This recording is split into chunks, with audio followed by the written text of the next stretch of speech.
Thanks so much for joining me. We're going to go ahead and take a look today at masking background stamps. I got a list below of all my supplies, so let's go ahead and get started.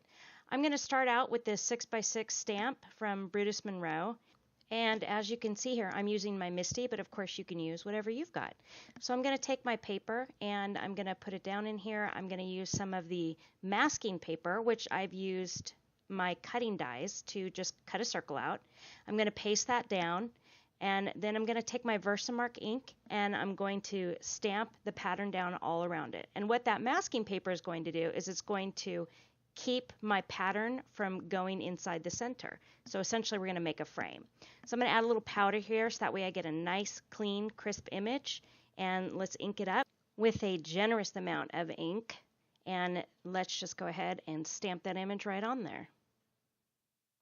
Next, I'm going to take my ultrafine embossing powder from Brutus Monroe in Alabaster.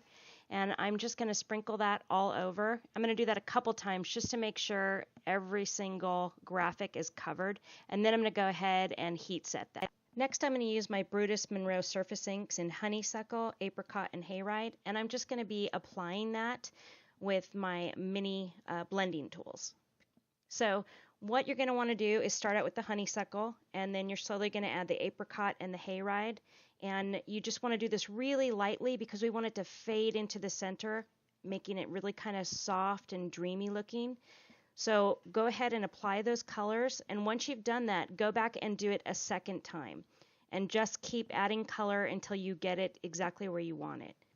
I want to point out that you can see that there's barely any color there. That's because I'm pressing so lightly. I want you to think of it as a sunburn on your skin and how you barely want to touch it. That's how soft you should be pressing as you work your way in towards the center of the paper. If you've never had a chance to use the Brutus Monroe inks, I highly suggest that you get some and try it because the colors are gorgeous and they blend amazingly together. So now I'm going to go ahead and stamp my sentiment in the center. And again, I'll have those links below on what I'll be using. And I'm just going to stamp a simple sentiment. It says, follow your dreams. I want to continue with that kind of dreamy, soft feel. So I'm going to be using the Honeysuckle ink. And I'm actually going to stamp it multiple times.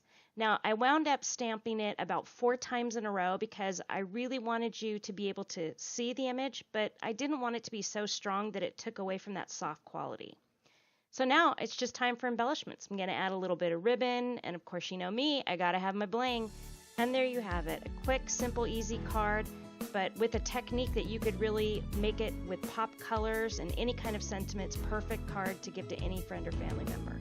So remember to come join the fun, check out my other sites below, and thanks so much for joining me.